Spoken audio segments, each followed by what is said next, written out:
Hi, this is Andy C from Pieces of 8-Bit. This time round we're going to be reviewing Need for Speed 2 from 1997, a game that came out on the PC and various other platforms. This is a game that I spent a lot of time playing as a teenager back in the 90s. It's a great racing game. It's really good fun. It's fast-paced. There are lots of exotic cars and locations that you can race in, so I really enjoyed it. I love a racing game. This for me was the first game that I really spent a lot of time playing. We will be doing some reviews on some other racing games such as Lotus Turbo Challenge and Stunt Car Racer later on, but this for me was one of my favourites. Despite getting bad reviews at the time, this game has subsequently been looked at a little bit more fondly and is now considered to be a bit of a classic. Need for Speed, as you know, has been running for a long time. In fact, the first game came out in 1994 on a little heard of platform called the 3DO, which I was very fortunate enough to know somebody who owned one, so I was able to play the original game, which I absolutely loved. Finding copies of the original game is a little bit trickier. It did come out on PlayStation 1, so I will keep my ear to the ground for that. Need for Speed 2, however, I happen to own, so that makes doing a review that little bit easier. So basically, we'll be going through the setup of the game, how we get it running on a modern machine, and then I'll be diving into the gameplay and doing a bit of retrospective review of that. So without further ado, let me talk you through the details of how you get it set up and start playing. Okay, let's talk about the boring bit now. To get this up and running, it's a little bit more involved than some other games, especially if you can't get it to run on a modern version of Windows. So for Need for Speed 2, for instance, I believe it might run on some newer versions of Windows, but ultimately I've opted for running Windows 98. And to do that, you need something called VirtualBox, which you can find on the internet easily enough. And it allows you to sort of create a PC within a PC and install old versions of Windows on. It means that the software is then running on a platform that it was originally designed for, which means it behaves a little better. The setup can be a little bit involved. There's lots of guidance on the web. I may produce a video in the future to show you how to do this. Unlike other emulators and games that you install natively, there is a little bit more involved. But once you've got that version of Windows 98 set up, it will be pretty much good to go. So let's dive into the game. We've installed it in this local version here. You can, if you've got the original CD, you can connect that to your VirtualBox environment, or you can create a disk image which you connect to VirtualBox and it sees it. Windows 98 will see it like a CD. We'll come into the game now. The screen recording of these old videos and these old games isn't great, so apologies for that. I remember seeing this back in the day and this was amazing. Incidentally, there's a little Fiat Punto that appears in a second in the video, a car which I actually subsequently owned 2 or 3 years later when I learned to drive. So it amused me when I opened this the other day to see that was a little bit of a throwback there as well. So yeah, some beautiful cars and some beautiful tracks. So without further ado, there it is. There was my little car. It looks exactly like my little car for about 2 seconds. I much would have preferred to have had an XJ220 or a McLaren F1, but I was also only 20. Okay, so let's dive into the game. I'm playing with an old-fashioned PS1 controller, although it's actually the one that comes from the PS1 Mini. You can connect a USB to VirtualBox quite easily. Basically, when you plug it in and you go to the options, select USB, you'll see the game controller pop up there. Windows will then recognise it when you start and install a generic driver for it, so it's quite straightforward. So let's dive into the game. I've set this up as a knockout tournament, which was always my favourite. So basically, after each stage, one car will be kicked off. When you get to the final stage, obviously there's just 2 of you left. It's almost always 2 McLaren F1s that are left. If you're very fortunate, one of the other cars will get through. You always pick a McLaren F1 in this game. It's the fastest car by far. I've mapped all my controls, so I think I'm pretty much ready to go. So let's load up the first race. What I'll do is I'll just record playing as far as I can get before I get knocked out, and then I'll splice that together so I don't bore you with the details. This first race is nice and straightforward. It's just an oval, 4 laps. It's already a catastrophe. Already crashed into everything.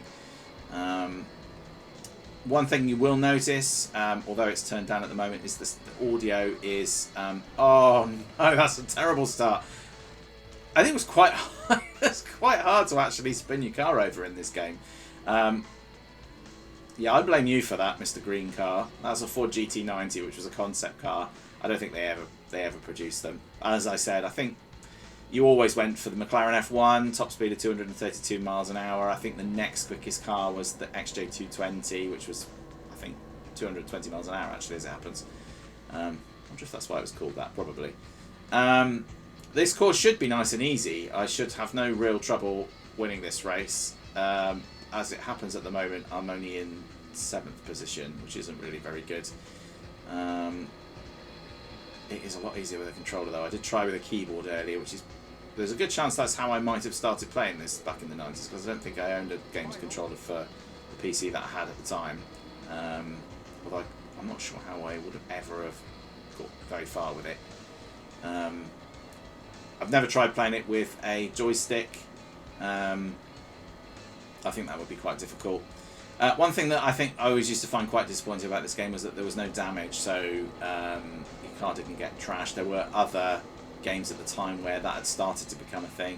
But to be honest, although this used to have quite poor reviews around the graphics, I think graphically it was okay. I mean, if you remember back to that time, a couple of the other things I mentioned earlier that I'm going to review, like Lotus Turbo Challenge and Stunt Car Racer, those games, the graphics were, you know, leagues behind this compared to this game, which was only sort of 3 or 4 years later.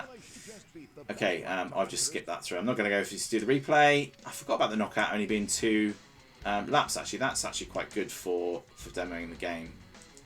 So let's skip to the next race. The downside is, of course, if I get behind, I don't have a lot of time for catching up. This was also a really quick one. I think this is supposed to be like Australia, if I remember rightly. And it does put me in the position that I finished in, which is quite handy as well. I have so mapped the brakes to the wrong key. Oh, I was skidding around all over the place. I remember this corner. Oh, I mean, the key with a knockout is basically just don't be last. That's the main thing. This could be a very short demo of this game at this point. Just as well there's no damage. I don't think there'd be much left in my car at this point. There's a real departure from sort of some of the games at the time, or some years earlier, where you just sort of had the kind of fixed backgrounds and you know, like look like cardboard cutouts of buildings and stuff. You know, in games like Outrun, games which I absolutely love, I might add. Oh, I'm in big trouble already here. We're half a lap in, and I'm already in last place from 3rd, which is not great. This is going to be a very short review at this point. Let's see if I can catch these last 2 up here. Oh yeah, the Ferrari F50, that was also quite a good one to pick. Yeah, we'd both be in big trouble there. I'm almost just landing on top of him there. At this point, I should be absolutely flat out, but due to my really poor standard of driving, that's not the case. Oh dear. I think I've also... Oh, hello! Oh no! Oh dear! Oh, that's just terrible. That's some poor driving there, and not by me, I might add. Okay, back to the bridge. That's pretty much the end of the first lap. One of the things that they did criticise, you'll have noticed that actually as we came over the bridge, there's a lot of pop-in with the graphics. But, you know, I mean, it was 1997, and despite the fact that, you know, some games did have better graphics by this point, I think this game still holds up really well. I'm really enjoying this, actually. And one thing as well, you know, like with games like... again, like I mentioned, Lotus Turbo Challenge, very much in that kind of older style Outrun, like kind of point-to-point races, and very little draw distance ahead. So trying to determine where the road was going to turn was quite difficult. Was a game I absolutely loved, and like I said before, I will do a review of that game. But ultimately, oh no, this is bad news. This is bad. This is bad. Yeah, ultimately, this is a much easier game to drive. You know, you can see the road ahead. There's a fair bit of draw distance. very late 90s graphics with the textures. You know, it's very, very familiar looking to those who used to play games at the time. I remember Need for Speed 3 coming out after this, and actually that did blow my mind. It was a few years later, and the thing with Need for Speed 3, it had massively improved graphics and lighting, and I remember there being sort of reflections on the car. You know, you could see the sort of sunlight reflecting off the bonnet of your car, which was really cool. At the time, that was just absolutely amazing. So this game didn't have any of that. Oh no, not again, not again! Oh, yes! Well, that actually worked out pretty well for me. Into third. Well, so pretty much finishing where I started. Okay, great. You've got a top time for this track. Cool. Top time. My first lap compared to my second lap, 1:47, and then a 1:38. Yeah, it wasn't a great first lap, but it was good enough, and that's the beauty of this. Now, this course, I did have a bit of a play with this one before, so I already know how difficult it is. I remember how difficult it was as well. As soon as I came on here, I'm like, oh, this is quite twisty. It's only sort of the third track, but it is very easy to screw up on this one. The thing with this as well, if I recall, you could do all 7. No, I think there was actually, that's right. I think there were 6 tracks you could do. Oh no, already terrible. There were 6 tracks, and then you only got to do the 7th one if you did the knockout tournament and got to the last stage, and that would unlock it. And it was sort of like a backlot movie set, I think, with like you sort of drive underneath a big dinosaur and all those kind of things. But judging by how I'm driving at the moment, I don't think I'm going to be getting that far. Now, I must remember that I'm playing on this PlayStation controller here. I must remember that I've got square set as my handbrake, and not to get that confused with what I've set up as the brake, because otherwise that will be disastrous. Oh, I just remember this bit being really difficult. Oh, this is going to be quite short-lived. I'm really bad at this now. It's a shame, because I used to be pretty good at this game. Generally, racing games are an area where I tend to be a bit better. Oh, a bit of drift there. You're in my sights. That's good news. Oh, a series of hairpins now. Oh, have we cooked it? No, I've undercooked it. I've just cooked it. I'm just sort of hoping they're going to screw up now. Instead, I've screwed up. Just need you, Mr. Ford GT90. That's all, and then you get eliminated. What's quite cool is if you manage to get at the front and you manage to take out the McLaren F1 that's at the front there, it does make a much easier run at the end, because he is very, very difficult to beat in the last race. I'll say he. I think it's like Buzz or Bobby or something, I think his name. I'll concentrate through these tunnels here. I mean, this was all just so cool. Right, okay, that one done. I need to stop making use of the handbrake. It's too sketchy. Come on, little McLaren.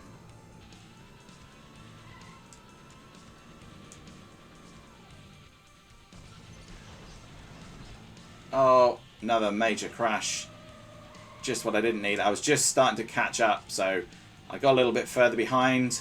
Major catastrophe earlier, major crash. And also a screensaver related element incident where I couldn't see what I was doing, which was a bit hazardous. Oh, that's great news. Look at that.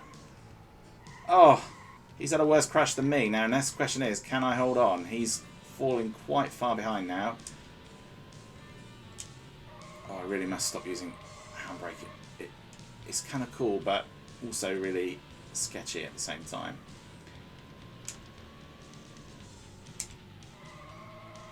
Oh, this! I tell you what, this for a game of this age, you know, you slam the brakes on and run into a corner, you skid, you lose traction. You know, these are things that are relatively new concepts in games of this sort at this time. Obviously, at this point now, will have seen Gran Turismo, I think, on the PlayStation 1, which really did set the high bar for what game simulation should look like. But Need for Speed has and always will be a really good arcade racer, you know, to pick up and play. And, you know, you can just kind of have a quick race and hopefully not lose like I just did. So there we go. That is it. I am now out of the race, I think. Did I finish? I have been disqualified. So there you have it. That was Need for Speed 2. Still loads of fun. I actually really enjoyed playing that. It was a bit of a hassle to get it set up and get it running with the Windows 98 VirtualBox. By all means, try and see if you can get it running on a newer version of Windows. That might be a little bit easier for you. But ultimately, I think this is a good 1990s classic arcade-style racer. You know, there are amazing driving games around nowadays, such as, you know, the latest Gran Turismo games and Forza games. They're all absolutely brilliant, and I love them. But there is something about just going on, having a handful of tracks and a handful of cars, and just going absolutely nuts, hell for leather, fast. Part of the reason why I absolutely adore the Burnout series, Burnout Paradise is one of my absolute favourite games, certainly from a racing perspective, of all time. I feel like this is the sort of game that set the scene for those later style of games, those arcade races later on. Gran Turismo was around this time as well on the PlayStation 1 and set the scene for sort of that more simulation racing. And I love those, but it's just a different sort of game. So I definitely implore you to go and have a look at Need for Speed 2. If you can find it, Need for Speed 1 as well was also a really good game. It had some amazing graphics for at the time that it came out. So yeah, go and have a look. Maybe at some point we'll have a look at Need for Speed 3. In my next couple of videos, I'm going to be looking at going back to the 1980s for a couple of games, and I'm also going to be looking at getting some setup for VirtualBox, so giving a little bit of guidance on that, and starting to look at some reviews for some of the mini console equipment that I've been finding from around the internet. So until then, have a great day. Hope you enjoyed this video. Please like and subscribe, and I'll see you in the next one.